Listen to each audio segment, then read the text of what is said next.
Ini adalah video amatir saat seorang pria diduga melakukan pungutan liar terhadap sopir pengangkut bawang di Jalan Veteran Medan, Sumatera Utara. Pungutan liar menjadi hal yang masih marak terjadi di kota Medan.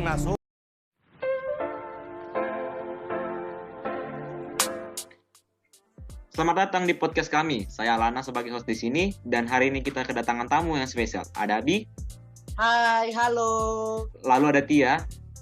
Halo semua. Dan yang terakhir ada Luis. Halo, terima kasih atas kesempatannya. Nah, kali ini kita akan membahas tentang suatu tema yang hanya menguntungkan satu pihak saja, tapi kasusnya sangat banyak di Indonesia tercinta ini. Temanya adalah pungli di Tanah Merdeka, dan podcast kali ini saya beri judul, pungli itu apa ya? Kira-kira setelah menyaksikan video pungli singkat tadi, bagaimana pendapat kalian mengenai pungli? Baik, kita mulai dari Adi dulu. Kalau menurut BPKP yang saya baca, pungli adalah perbuatan yang dilakukan oleh seorang atau pegawai negeri, bahkan pejabat negara dengan cara meminta pembayaran sejumlah uang yang tidak sesuai atau tidak berdasarkan peraturan yang berkaitan dengan pembayaran tersebut. Oke, sekarang kita akan beralih ke Tia nih. Kira-kira menurut Tia, apa sih pungli itu? Menurut artikel yang saya baca, pungutan liar dapat diartikan sebagai suatu perbuatan yang dilakukan oleh seseorang atau pelaksana pelayanan publik dengan cara meminta pembayaran uang yang tidak sesuai atau tidak ada aturan atas layanan yang diberikan kepada pengguna layanan. Siap, itu menurut Tia. Kalau menurut Luis sendiri bagaimana? Baik, kalau menurut sumber Wikipedia yang saya baca ya, pungli adalah tindakan pengenaan biaya di tempat yang tidak seharusnya. Lalu, jika pendapat Anda sendiri bagaimana? Oke, luar biasa semua nih wawasannya. Jika menurut analisis saya dari sumber resmi KBRI, pungutan liar adalah tindakan meminta sesuatu secara paksa, baik dalam bentuk uang atau barang maupun jasa kepada seseorang yang pastinya tidak sesuai dengan peraturan yang berlaku. Oke, sekarang kita lanjut. Seperti yang kalian lihat tadi di video tersebut, kasus pungli kepada truk supir yang membawa bawang merah. Tindakan pungli terjadi pasti karena banyak faktor kan? Nah, boleh sedikit berbagi pengetahuan kalian, penyebab pungli itu apa saja ya? Oh, beberapa hari lalu saya sempat baca di suatu artikel tentang penyebab atau faktor yang dapat menjadi pendorong untuk melakukan tindakan pungli. Saya dapatkan yang pertama adalah penyalahgunaan wewenang. Contohnya, ada beberapa oknum yang merasa memiliki kekuasaan di suatu tempat atau di suatu daerah, sehingga mereka tidak menghargai hak orang lain. Dan juga menurut data yang saya baca, adalah kurangnya moral dan etika yang buruk, sehingga terjadilah pungutan liar tersebut.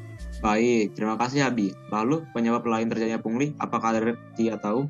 Ya, kemarin itu saya membaca di suatu surat kabar online. Di situ disebutkan 2 faktor yang mendorong adanya tindakan pungli.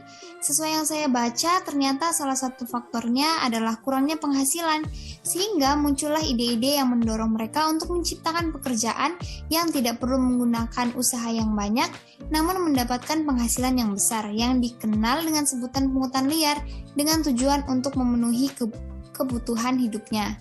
Dan satu faktor lainnya yang saya dapat itu adalah kebiasaan atau budaya yang terus-menerus berkembang di tengah-tengah masyarakat, sehingga pungli sudah dianggap biasa saja oleh masyarakat. Oke, satu lagi nih tamu kita, yaitu Luis. Mungkin faktor apa lagi nih yang mungkin bisa mendorong untuk melakukan tindakan pungli? Oke, kesadaran hukum yang rendah juga membuat pelaku nekat melakukan pungli tersebut loh, tanpa memikirkan dampak kedepannya terlebih dahulu. Padahal negara Indonesia adalah negara hukum, tapi ya mungkin dia sudah pernah melakukannya dan tidak tertangkap, sehingga dia melakukannya lagi tanpa rasa takut sekalipun. Nah, satu faktor lagi nih yang paling penting, yaitu kurangnya memahami ajaran agama. 2 faktor ini pernah saya baca melalui media online yang terpercaya. Mantap, jawaban kalian sangat-sangat luar biasa. Baik, berarti kita sudah mengetahui penyebab dari pungli. Sekarang kita masuk ke pembahasan dampak dari pungli. Sebenarnya dampak nyata apa yang ditimbulkan oleh pungli ini? Yang pasti kelangkaan dong. Kelangkaan itu adalah peristiwa tidak seimbangnya sumber daya dengan kebutuhan yang ada. Nah, penyebab kelangkaan itu bisa karena keterbatasan SDA, keterbatasan kemampuan SDM, dan peningkatan kecepatan kebutuhan manusia. Mengingat pertumbuhan manusia sangat cepat dari tahun ke tahun. Kalau kita hubungkan dengan video tadi, maka kemungkinan besar bawang merah tersebut harganya bisa melonjak tajam atau yang dikenal dengan inflasi. Bahkan melangkah karena sulitnya bawang merah sampai ke pasar akibat pungutan liar tersebut.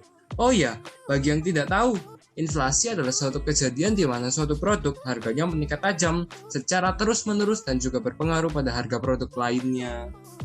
Oke, saya meneruskan penjelasan Luis. Karena kelangkaan bawang merah tersebut, dampaknya masyarakat harus bisa menggunakan bawang bombay atau olahan bawang merah lainnya sebagai bahan alternatif pengganti bawang merah.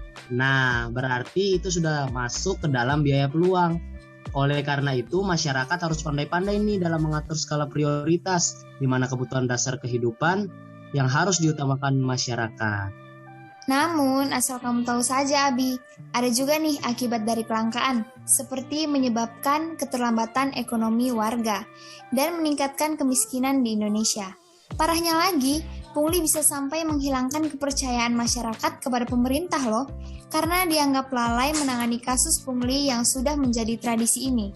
Selain itu, pungli juga sangat bertentangan dengan nilai-nilai Undang-Undang Dasar 1945 pasal 33 loh, karena di dalam pasal 33 mengedepankan suatu kondisi ekonomi yang berkeadilan.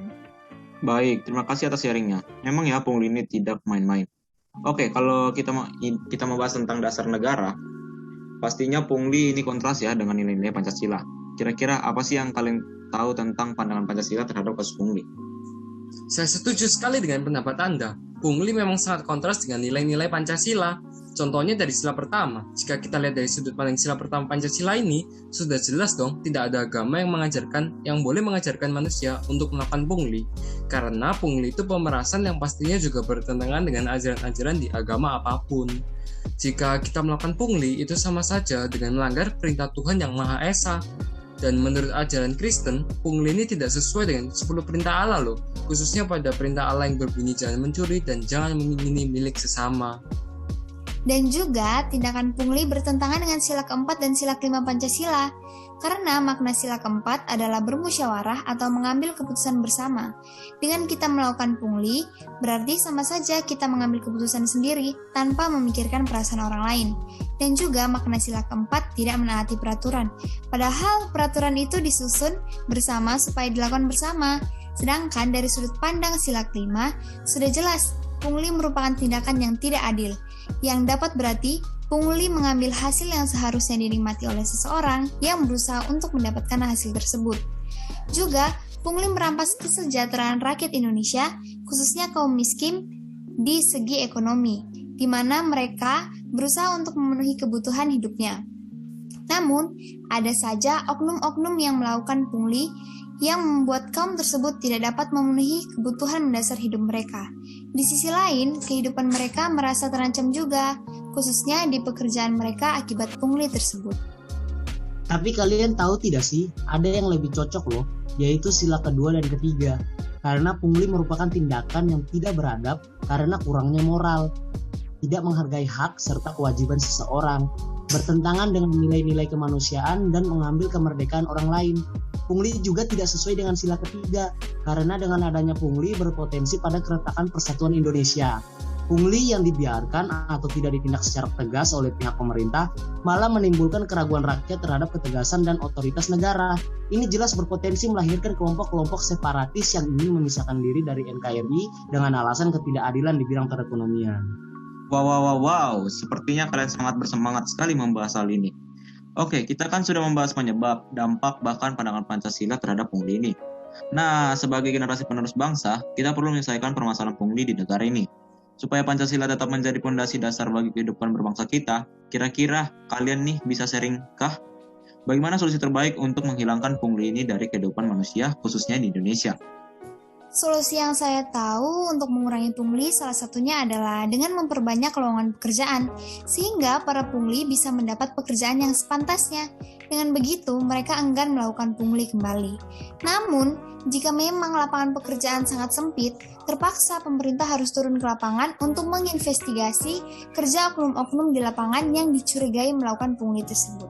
Caranya, bisa dengan mendengarkan aduan warga, lalu melakukan pengintaian dan langsung menyergap pelaku di pungli di TKP. Keren sekali itu sarannya. Lalu kalau dari Abi bagaimana ya? Ya, kita sebagai rakyat tak bisa berbuat banyak selain melawan. Maka dari itu, kita sebagai rakyat harus mempunyai banyak akses untuk menindaklanjuti kasus pungli ini. Salah satu solusi dari pemerintah yang ideal bagi rakyat adalah membuka akses yang mudah dan murah bagi masyarakat untuk melakukan pengaduan kasus pungli tersebut. Akses yang mudah membuat masyarakat tidak malas untuk melaporkan kasus pungli yang mungkin terjadi di sekitar mereka. Namun, juga dibutuhkan sosialisasi kepada masyarakat yang belum tahu, agar semakin banyak pelapor, maka semakin cepat juga pungli ini dilenyapkan dari Indonesia. Ya, kalau dari saya ya, menurut artikel yang saya baca, saran dari Abi ini memang sangat bagus, tapi tidak akan tercapai bila oknum-oknum yang berwajib tidak segera menindaklanjuti aduan-aduan masyarakat. Coba kita pikir pakai logika saja deh. Oknum-oknum sudah sosialisasi, lalu masyarakat sudah melakukan pengaduan tersebut kepada masyarakat. Tapi pemerintahnya tidak segera menindaklanjuti aduan-aduan masyarakat tersebut. Ya percuma. Jadi saran saya ya, pemerintah itu harus langsung menindaklanjuti kasus-kasus pungli tersebut. Dan pelaku pungli sudah sepantasnya diberikan sanksi yang tegas. Terima kasih. Mantap, saya sampai terdiam untuk mendengar jawaban kalian. Baik, terima kasih atas sarannya yang luar biasa, Luis, Abi, dan Tia. Memang luar biasa sekali topik pembahasan hari ini, apalagi bintang tamunya berwawasan luas ya. Oke, jika kita boleh simpulkan, jadi pungutan liar itu adalah tindakan kriminal berupa pemerasan secara paksa dari oknum-oknum yang tidak bertanggung jawab, jika hanya menguntungkan satu pihak saja ya. Nah, penyebab utamanya adalah karena masalah ekonomi, dan dampaknya bisa pada kelangkaan suatu produk. Dan tindakan pungutan liar ini sangat kontras dengan nilai-nilai Pancasila Indonesia. Pungli ini memang sudah seharusnya dihapuskan dari Indonesia, dengan solusi utamanya adalah masyarakat berani menolak pungli, dan pemerintah bertindak tegas pada oknum-oknum yang melakukan pungli tersebut. Namun ternyata pungli bukan hanya berpengaruh pada masyarakat saja, tetapi pemerintah juga terkena dampaknya, seperti hilangnya kepercayaan masyarakat terhadap pemerintah dan menambah-nambahi tugas negara, di mana mereka harus turun ke lapangan untuk membasmi tuntas tindakan pungli ini. Lalu, tambahan dari saya, menurut analisis dengan sumber resmi, pemerintah yang ideal adalah pemerintah yang tidak bermentalitas miskin, berani membasmi kasus pungli, menaati hukum, menomorsatukan rakyat, dan pastinya selalu mengikuti pedoman ajaran Tuhan Yang Maha Esa. Wah, mantap banget nih obrolan kita mengenai pungli. Semoga gagasan kita mampu menginspirasi kesadaran masyarakat untuk melenyapkan budaya pungli ya. Saya benar-benar mengucapkan banyak terima kasih karena sudah menyempatkan waktu untuk berbagi sedikit wawasan kalian mengenai pungutan liar yang marak terjadi di Indonesia. Jika saya mengundang Anda ke sini, jangan bosan-bosan ya.